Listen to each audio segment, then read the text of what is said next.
दिल्ली की भीड़ भाड़, तेज रफ्तार जिंदगी और शोरगुल के बीच एक छोटा सा घर था जहां रहते थे रमेश और उसकी 12 साल की बेटी पायल।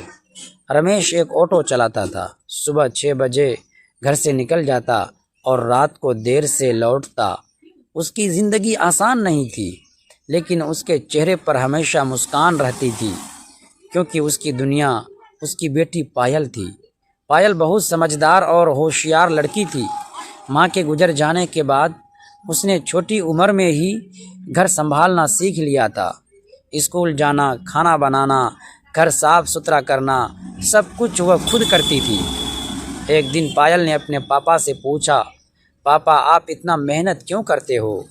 रमेश ने मुस्कुराते हुए कहा, ताकि मेरी बेटी बड़े होकर कुछ बन सके, वह सब पा सके जो मुझे कभी नहीं मिला। पायल की आंखों में चमक आ गई। उसने उसी दिन ठान लिया कि वो पढ़ लिख कर अपने पापा का नाम रोशन करेगी। संघर्ष की शुरुआत हो गई। दिल्ली की ज़िंदगी आसान नहीं थी। कभी कभी रमेश को पूरा दिन काम करने के बाद भी ठीक से कमाई नहीं होती थी। कई बार घर में सिर्फ दाल रोटी ही बनती थी, लेकिन पायल कभी शिकायत नहीं करती।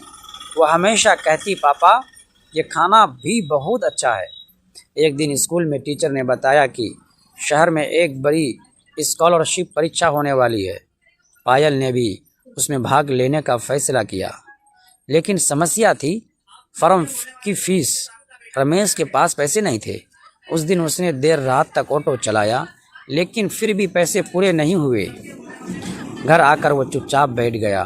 पायल समझ गई कि कुछ ठीक नहीं है। अगले दिन उसने अपनी गुल्लक तोड़ी और सारे पैसे पापा के हाथ में रख दिए।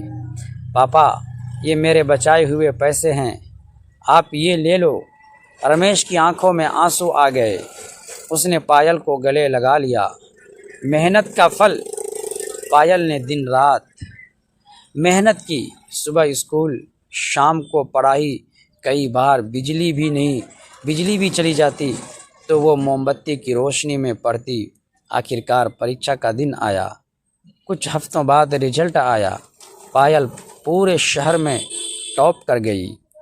उसे बड़ी स्कॉलरशिप मिली और एक अच्छे स्कूल में पढ़ने का मौका मिला। रमेश की खुशी का ठिकाना नहीं था। उसने पूरे मोहल्ले में मिठाई बांटी।